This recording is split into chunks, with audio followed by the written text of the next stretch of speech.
be able to keep their teammates alive the best. As these are going to be your compositions. LS, how are you feeling about both LGD and TSM coming out of this one? Oh, I think it's no doubt in anyone's mind that TSM has a lot more scaling than LGD. My big worry is that TSM's their own greatest enemy in a lot of cases. And there definitely is a lot of explosiveness that can happen on the bottom side of the map that I think would offset the top side scaling. So things get a little bit scary. I don't feel that confident that TSM's going to manage to juggle the level 6. Could certainly be dangerous. Also, LGD with the access to the double man drop. If Stand United is going to be used with the Grand Skyfall, means that they will have a lot of global flexibility with those two champions. Looking forward to seeing whether LGD can get things done in the earlier stages, because it was a very disappointing performance they put up last time around. Now wanting to try and bounce back. However, the North American faithful will be behind TSM, who certainly don't want to be heading home with the record sitting as it is right now. An extra victory would certainly help as far as keeping their eyes on the prize moving into 2021. You could imagine that both of these teams not necessarily in the greatest spirits, so I think that psychologically a lot's going to be going on in this particular game between these two, and it's who's able to keep their heads in it rather than letting results get to them. So we're doing these final checks to try and get into our 5th game of the day. Of course, groups haven't been sorted just yet. Still waiting to see whether it's going to be Fnatic or Gen G that are going to come out in that first place. But at the moment, it's looking a little bit like Fnatic. Now, we do have 3rd and 4th confirmed. Yes, LGD and TSM. 3rd and 4th are indeed confirmed. Now, the important thing here for TSM is that they don't go winless. That is basically what they are trying to fight back against right now. Yeah. And so there is that on the line. As far as North America is concerned now, it all does come down to FlyQuest in Group D. Yep. To try to get out. We're going to need as many trees planted as possible moving into our next group. A group that will be very, very difficult for North America, considering the other combatants. Top Esports have looked absolutely dominant. Even though a lot of people are talking about Damwon, I think that at least equally as dangerous is a team like Top. Derek's going to be in there as well. But let's focus back onto this match, as we already have 40 seconds elapsed. So we hop into it. Some backs to come down. Checking the summoner spells to see whether anything has actually occurred. And the answer is no. So we do have a bit of a ward on the enemy Brambleback put down by Longxing. The Surgeon Shen, going back to some old favorites there when it comes to Shen skins. One of my personal favorites as well. The way that you used to be able to just throw scalpels at people when it was old Shen, just felt right to me. True. I liked it.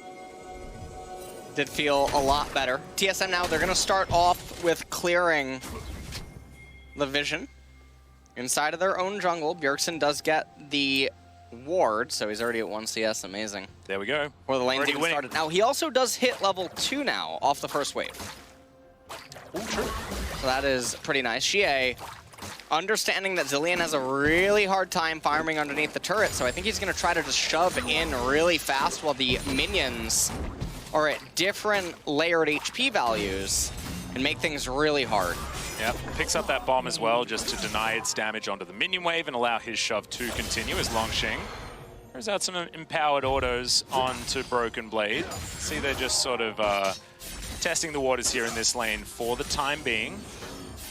Broken Blade probably happy to not have to deal with Longxing's Renekton yet again. Last time around, it certainly wasn't an easy lane, and you can see right now things going much better for the TSM top laner.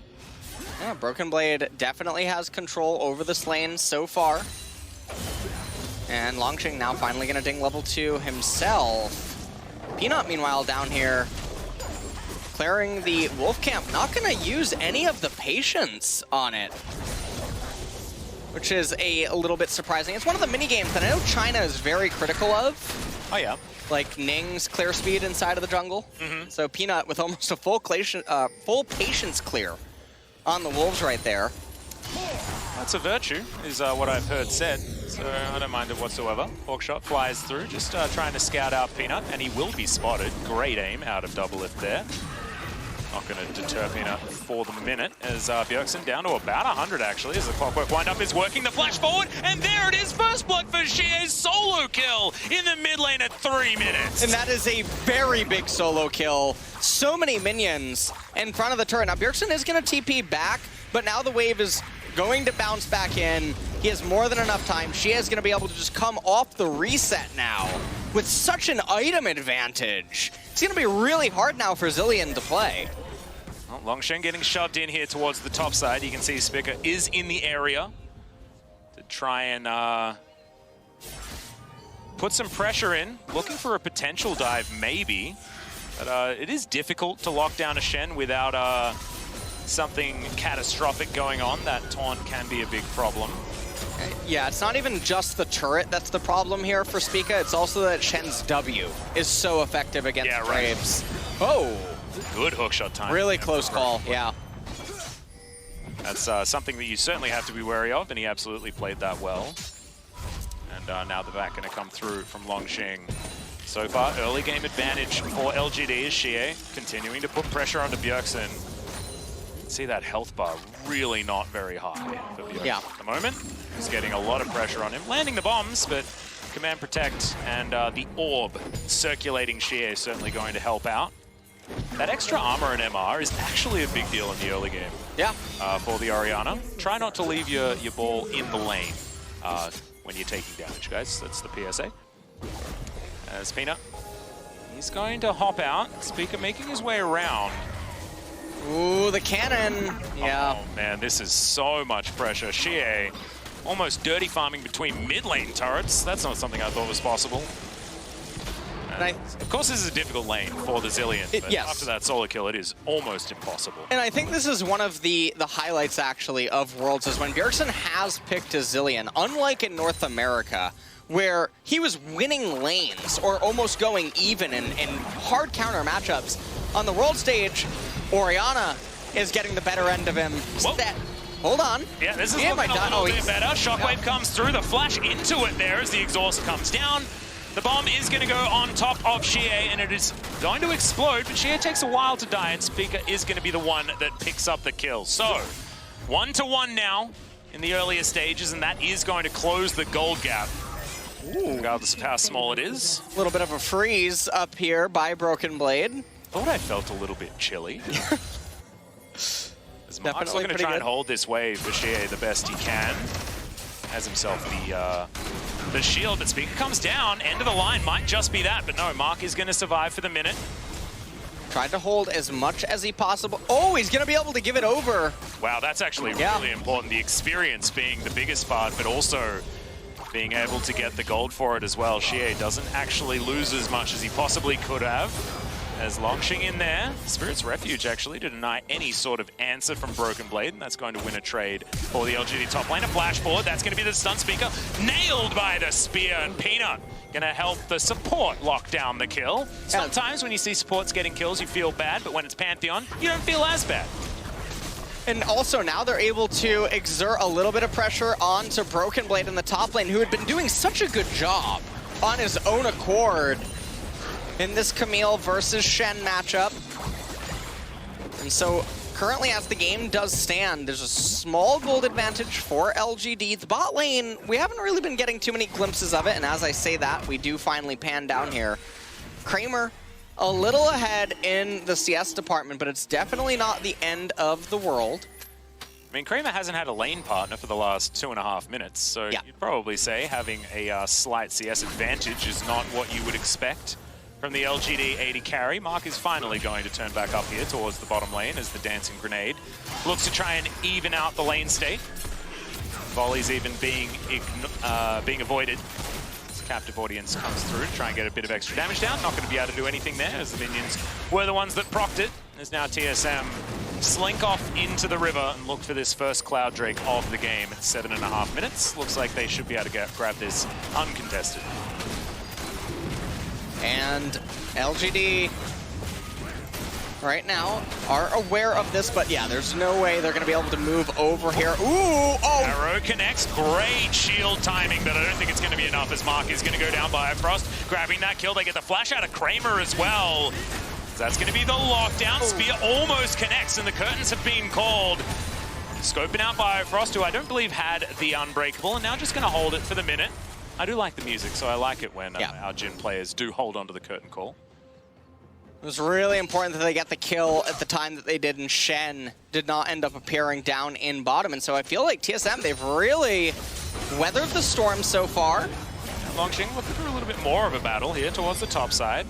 Guessed wrong for when Broken Blade was going to be answering back. Of course, precision protocol is a little bit more difficult when there's a Spirit's Refuge, and the mini-game in this matchup is timing both of those abilities. And everything that's happening right now, 4 minutes until the next Ocean Dragon, it's not another high-priority dragon necessarily that either team wants to go out of their way to get.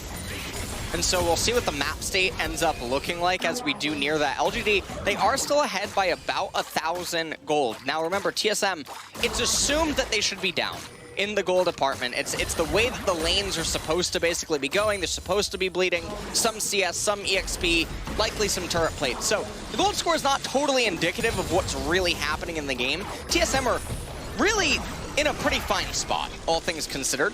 Yep, it's not the end of the world. Over LGD, if they continue on their current course, it's certainly looking good for them as the game goes on. And I'm glad you bring that up, because of course, scaling is something that can make the gold at the top of the screen feel a little bit misleading, and is of course the case here. Bjergsen hasn't been pushed out of too much CS. I believe even BDD's set caused more of a CS discrepancy than Xie's Orianna has in this particular game. So not absolutely terrible. And that TSM versus Gen G game was pretty competitive, to be perfectly honest. Biofrost down here, just clearing out vision where he can. Doublelift taking care of the minion wave. TSM have somewhat stabilized. It's Peanuts making another pass through his jungle, probably heading towards his Grump next to make sure he's taken as many of the camps as possible. And Kramer has been zoned entirely away from this outer turret. Not a whole lot able to really go on unless LGD consent to it. Kramer coming in. Does land that Deadly Flourish. Yeah, exactly. Stun comes down onto Biofrost, but that is a pretty good Unbreakable. The shields are going to come down. Arrow connects there from Doublelift as collateral damage. And a bomb onto Mark. Flash forward and Doublelift grabs the kill with a volley. He did the calculation and got there in the end. Single man Shockwave, but that is going to net them a kill. Peanut grabs that one, and now Doublelift is going to be taken down as well. Xie going to get rewarded in the end. Ooh. Some extra experience going over to the speaker, but that is just on the way out. As Peanut spots out the Graves, collects himself a bomb as well, and LGD continue with pressure after that. The unfortunate thing about Doublelift flashing forward for the kill, yes, they get a kill and an assist, but obviously comes at the cost of his flash, which he's not going to have now for the dragon fight, if that even takes place. They immediately die shortly thereafter, and now Doublelift misses out on all of these waves of EXP. So it's not just the kill gold that ends up being lost out on. Herald goes out into mid lane, does a ton of damage to it. Zillion's tier 1 turret being almost gone before plates have even really dissipated is not a good sign for TSM. It's going to be very difficult to stabilize the mid part of the game, because you would assume that that tier 1 turret would still be up in a control mage versus control mage matchup. Definitely should be, and the matchup is a lot more important in this particular game. The Zillion can certainly decide a lot as this game goes on. On lands here towards the top side. It's Broken Blade, slightly caught out of position, looks for the stun, doesn't quite get it there onto Longxing. However, it doesn't really matter. It's just looking to try and get trades where he can. Both of these top laners not feeling under too much threat at this particular point in time. As this one continues. Bottom side of the map, Storm Razor completed by Kramer. 107 to 109 as Doublelift has brought back the CS. And only 002 here for Kramer so far, so a bit of a quiet game for him. And a turret plate going over to Doublelift is certainly good news for TSM. Xie clearing out the mid lane, and they're not going to look for any extra pressure. So the game's certainly slowing down. Yeah, the game is absolutely slowing down quite a bit right now. LGD, they are up about 2,000 gold. And when you look at the levels across the board, they're up 1 in top lane, 1 in mid lane. And I'm not really quite sure exactly how close both the junglers are, but do remember that Bjergsen has given over some EXP to speak of. So... Shockwave. Okay, Bjergsen might have to throw out the Chrono Shift, as he's going to hold it until the very last second, and in fact, that second doesn't actually come. So, second Drake taken by TSM in the meantime, and it is going to be a Mountain Rift here today, as Peanut almost gets caught out by the little rock coming up there, and Speaker is going to have to use his flash to get out of the way of the pincer move between Pantheon and Nidalee. And he goes back into... Oh, Frost. Unbreakable to deny that particular pick, as Peanut not quite able to get the smite. So that's good news for TSM. Small victories. They're small, but not insignificant, as Longxing looks for some cheeky autos there onto Broken Blade, who's going to get slowed down. Tactical sweep coming on in.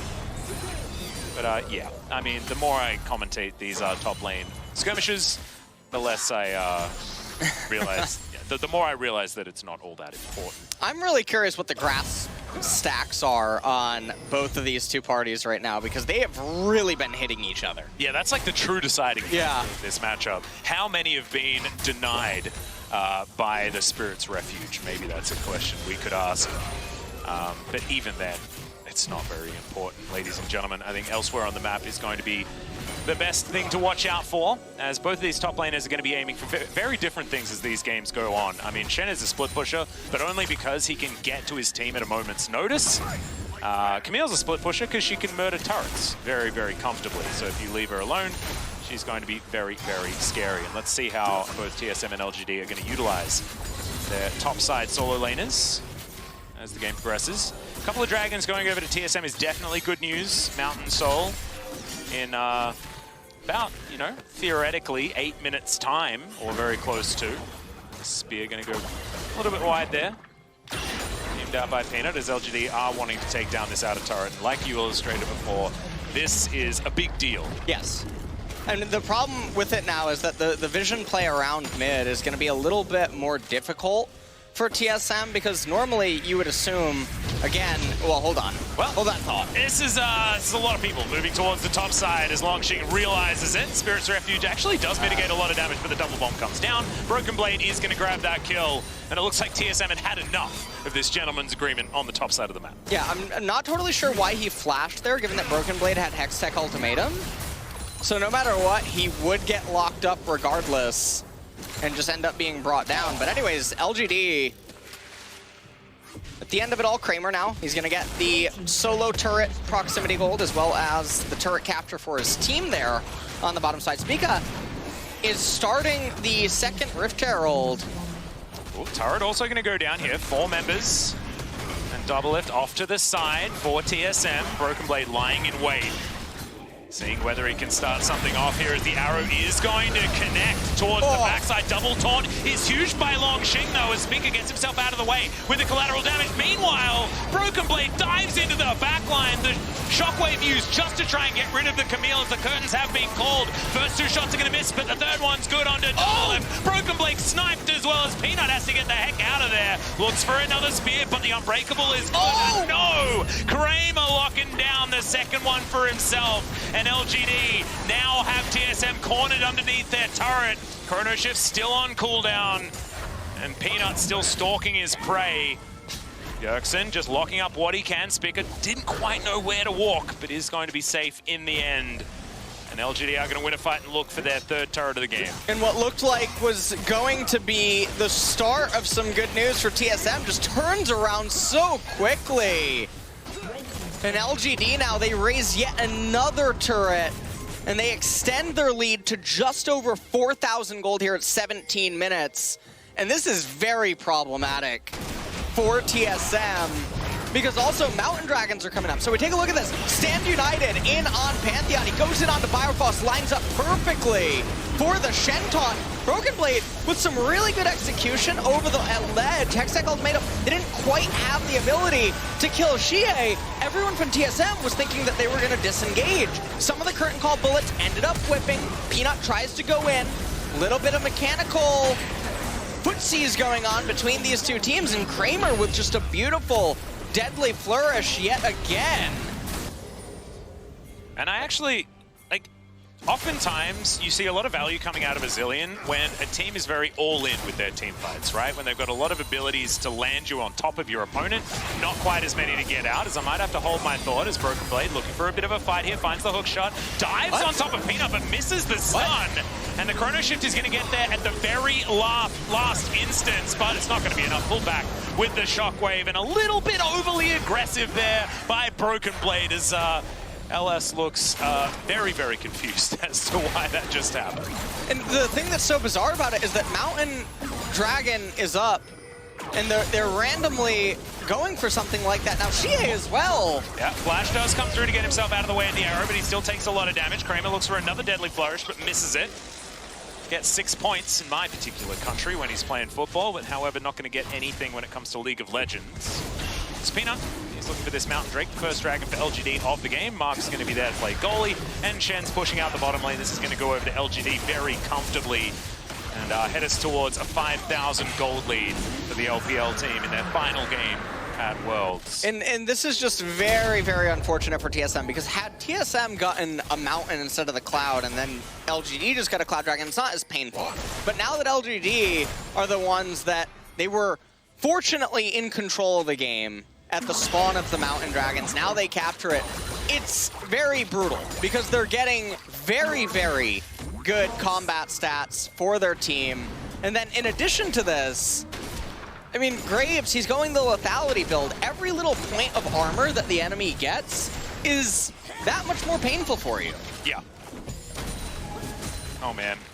LGD now pushing into TSM's jungle, trying to deny everything that they can. It's a suffocating playstyle that you have the luxury of doing when you're this far ahead. And Peanut looking to try and grab the Bramble back away from Speaker as well. See whether Speaker's going to be able to grab it. And he does. End of the line Smite going to be able to lock that one down. As Broken Blade finds himself a control ward. LGD know that he's slightly out of position looking for that flank. As Shirley going to pop her head up out of the river and just march towards this inner turret. As TSM look to defend, looks like they are going to be able to now, as the Spear not going to find double lift. Deadly Flourish as well going to be avoided. And Shirley, like we say, is not going to be able to find too much. Smark looking for some poke. LGD's dash in, dash out comp just makes it so comfortable playing around even the frustrations of the Zillion Chrono Shift, meaning that, you know, if you pick someone out, but then you're just in a team fight, does mean that things can be difficult. As there's the curtains, they have been called. Looking for Bifrost there in the back line. That's a bit of some wanted bullet bending there from Kramer, but not able to lock down the kill onto Bifrost. Things are going very well right now for LGD. TSM are just trying to buy themselves more and more time to continue to scale up. Camille still ways away from getting to the point where she's going to become a very scary menace. Bjergsen doesn't even have a second core item completed yet. Rod of Ages, still 2 minutes left until it hits max stack. Yep, did manage to get it though, so that's certainly the time gate taken care of for the Zillion. Probably sitting on a bit of gold as well, as he's just looking to try and get as much into the coffers as possible before the next team fight. As Bifrost going to get slowed down, Unbreakable. Going to be reactionary, not exactly in time. As now Mark has to flash, actually, a little bit overly aggressive as the arrow sails by majestically. A slight walk south was what LGD used in order to avoid that one. The Baron was poked, but not going to be committed to at this point in time. Well, 2 minutes until that Mountain Dragon's going to come up. And if LGD gets that one, 12% increased resistances as champions are nearing max level, so the resistances are going to be at their highest for the amplification. It's going to be very obnoxious for TSM, especially because they're all about sustained, persistent damage in their team comp. It's not a pick comp or anything of that nature, so lots of value going to be there for LGD. Yeah, and LGD just have so many poke options as well. Even, you know, the Pantheon having his spear that he can throw out. So Peanut can just fish for opportunities where he sees fit, and then LGD can time when they want to go in. And Longsheng always has his ultimate to make sure that everyone stays safe. As back going to come through from Broken Blade, we'll see what he can actually afford. Looks like Ravenous Hydra is going to be the next item that he's looking for. It's now in the base. Not quite going to be there just yet. Mr. Caulfield's Warhammer to augment the rest of his build. Looks like he might just be leaving the Tiamat there, heading towards something like a Death Stance. Deadly Flourish. Very nice snipe. Make sure that Kramer can get all the experience and gold from these minions. Well, I want to ask you a question, Elliot. go ahead. I was just wondering about the percentage chance of TSM winning this game. Do you have it? Ooh, yeah, I think, no, I don't. What are we looking at? I just want to know the situation. How worried should we be? I would like if you ask, you know, my life depended on it, I would say less than 5%. Less than 5. Yeah, I'm curious what Tim would say on Twitter if you've been following his bots predictions. Oh? Evaluating the game state. No, I haven't seen that. I have seen this team fight start off as Bifrost taking a bit of damage. Speaker, oh, not going to get hit by that one, but the curtains come on through, and that is going to be one of the not hitting. Last bullet going to connect onto Bifrost, but no one on TSM is going to be taken down just yet. This is a fight around this second Mountain Drake. But LGD do have positional advantage on, and TSM not feeling strong enough to fight it, and I do not blame them. And LGD getting this next dragon, I mean, they just draw closer and closer. It is still 10 minutes until the Mountain Soul, which is more than enough time for Zillion to get to third item, Camille to get to third item. But at what cost are they going to end up just giving up everything on the map? They're not in a position to really fight right now, although Kramer... Yeah, unfortunately, Arrow is going to miss there from Double If. Good flash comes out to avoid it by Kramer. Is now Broken Blade looking for something. The rest of LGD just going to back away, and their disengage has just been flawless this game. Whenever TSM look like they want to fight, LGD are like, no, I'm sorry. It's just not happening today. They're doing a very good job at controlling basically all the sideways. LGD right now. Ooh, Speaker. Ooh. Deadly Flourish is going to connect. Spear goes through. Bjergsen blocks it. Nicely done. TSM still feeling on the ropes, though. You got a little bit of an ARAM happening here. It is. Yeah. Both of these teams are in China, but experiencing the NARAM, although we kind of took it in Korea. Oh, we had the KRAM as well. The KRAM was far more prevalent. I do definitely want to shout out the LCS. Weren't necessarily ARAMing as much as we were in seasons past. But in this game, that was a lot of time spent in mid. Yeah. Bit of a revisit to the NARAM. And it looks like all the utility items are there on the side of LGD. They're fully equipped for a team fight, if it would end up happening. Although they're so close to completed core items. If you just look at their inventory right now, it would be a little bit bizarre if they're really gonna insist on a fight. Arrow connects onto the shed, not exactly. Oh! Three-man shockwave in the back line! Deadly Flourish locks down one, and TSM, they are running for the hills. Speaker battling here against Mark, and not exactly winning out here. Jungle versus support as TSM limp away from Xie's orb. And just now, TSM, they're forced to go on the full retreat. Double If, no summoner spells, and now LGD, they have total control with what they want to do. They're actually not going to start the Baron.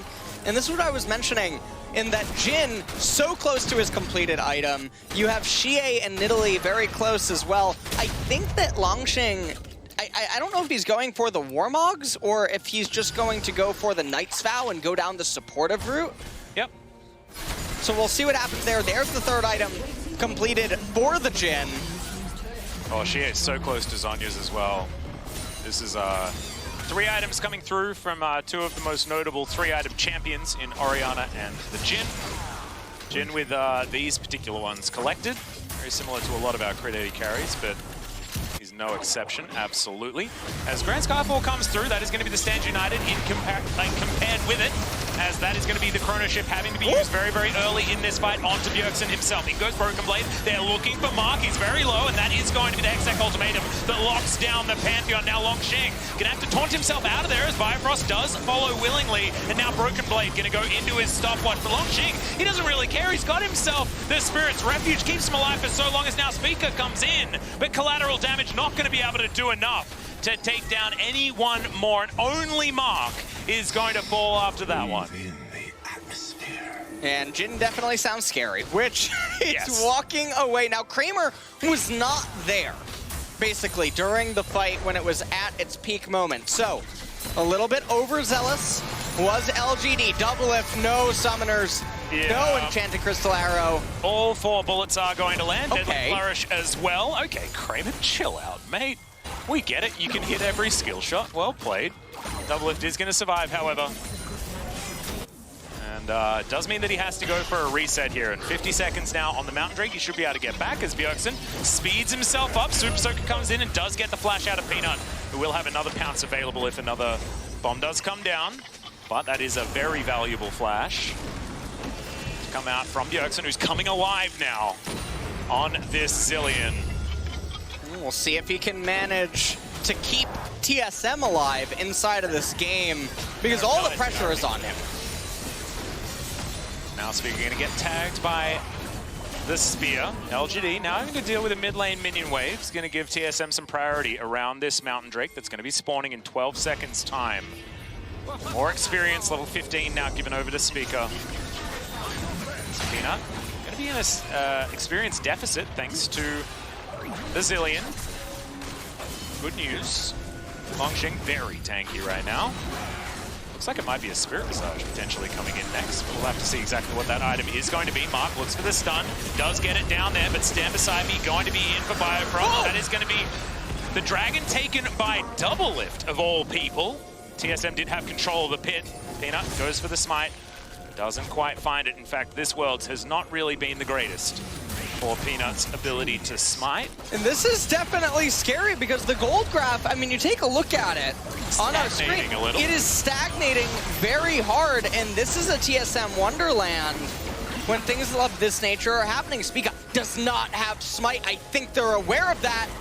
Well, he's still going to try and get in there, but collateral damage not going to be enough, and Peanut is going to be able to secure the Baron. Broken Blade still trying to dive in, doesn't get the stun, but does find Hextech Ultimate. Two-man shockwave onto some very high priority members as the Chrono Shift is out already, and now the curtain call comes in. Hook shot out from Broken Blade, looking to try and escape this one as the final bullet barely too short there onto Biofrost. TSM do intelligently move over and will be able to take down this outer turret in the mid lane, and now they're looking for a fight. Arrow comes in, they're looking for Longxing first as they're fighting this one front to back, but LGD are going to survive, not taking very much damage. TSM not going to bite off more than they can chew, and that's just LGD. I mean, there was a fight in there somewhere, but the result is Baron for LGD. Yeah. And so they do manage to extend their gold a little bit, so we'll see how this Red Bull Baron power play is going to turn out for them in the end. But Bjergsen, he's almost level 16. Camille almost likewise going to be level 16 as well. And we're reaching the point where Orianna, she's going down the utility item route. And so because she picked up the Morello and then the Zanyas, she's lacking a lot of just raw power inside of her inventory. Shen, all of his items are now just becoming utility. It seems like he's going every which way. Picks up the Kindle Gem, doesn't get the Knight's Vow. So he's just sitting on 200 HP and some CDR. Maybe now he's going Locket of the Iron Solari. Nidalee picks up the Void Staff. But it's really coming down to Jin. Even Pantheon, he's been stuck on the same items for a very long time. TSM are just consistently getting stronger. Graves almost has Mortal Reminder. And Double Lift now has his 3 items completed as well. A cheeky extra crit cloak also. As Peanut gonna get tagged, but Deadly Flourish comes out onto Biofrost as well. Unbreakable is now on cooldown, which is important as Double Lift takes half of his health bar from one spear. I guess that's why you build a Void Star third on the Nidalee. That did a heck of a lot of damage. In the meantime, Broken Blade's taking down an inner turret in the mid lane though, as Longxing does come back and looks to try and stop that one. LGD continuing the siege. And Kramer finding another curtain call opportunity. Biocross going to be there with the Unbreakable. As we get to listen to the music for a little while longer. Waits out the Unbreakable there, but doesn't find the last bullet. They will be able to find the turret regardless.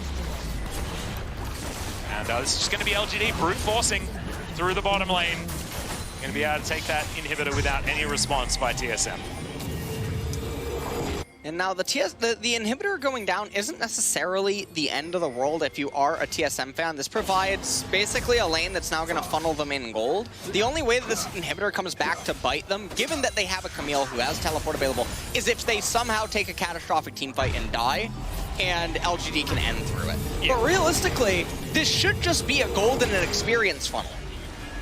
Wow. Okay. Brownie's comment. Picking the gap. Absolutely. That one is going to drift majestically around the globe that is Runeterra, as I recently learned. Yeah. I'm glad you've been keeping up. Thank you, thank you. On your reading. Yeah, well, I mean, after our first day of Worlds, I mean, you blew my mind with that information. That means I'm always aware that there could be enchanted crystal arrows coming from any which way, considering how many have been fired off the side of the map.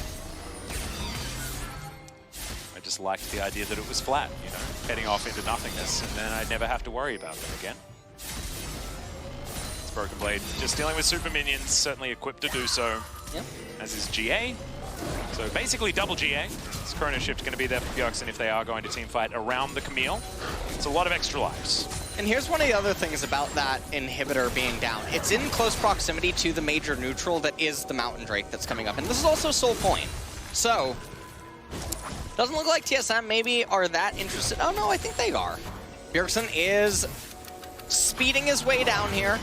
They gotta be really careful though. They don't have. Oh, whoa. Okay. Well, that's balanced. And LGD trying to poke them out right now with Italy. Longqing coming over from the left-hand side. He has a natural given flank. No teleport needed for this one. Yeah, Broken Blade thought that he was in position for a flank as well, but it has. Starting to think like LGD figured that one out. Deadly Flourish is somehow going to connect. Hitbox question mark, as that is going to be the Hextech ultimatum. SGA might be going down. Good arrow is going to connect, but Kramer going to flash on over. He's going to join the Camille, try and take her down first in this fight, but the Chrono Shift is going to get in there. As Bjergsen's going to help him out.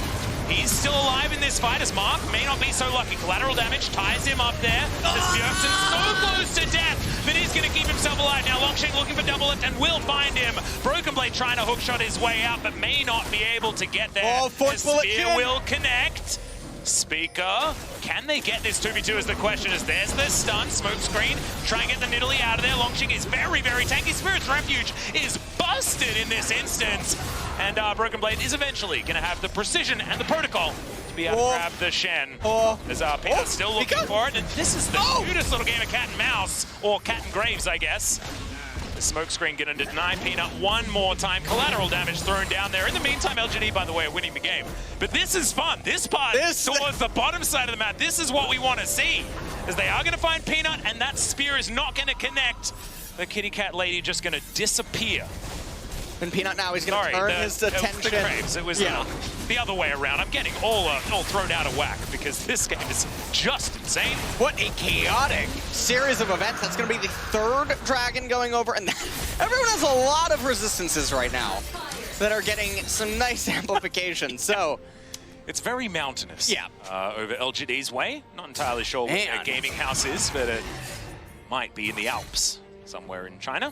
What a chaotic fight. Now, I feel like the game is still now neck and neck, though. Inhibitor in bottom lane, because of that Nexus turret did almost end up falling in the base, but TSM were able to hang on to it. And now it looks like everyone's just cleaning up the waves right now. They don't want to lose any team fight and then lose the game, but hold on, we got a teleport. Yeah, we got the Hail Mary to come through from TSM. They're looking for Xie, who's now alone in an alcove. He does have Shockwave, he finds it on absolutely no one. And TSM will be able to lock down the Orianna.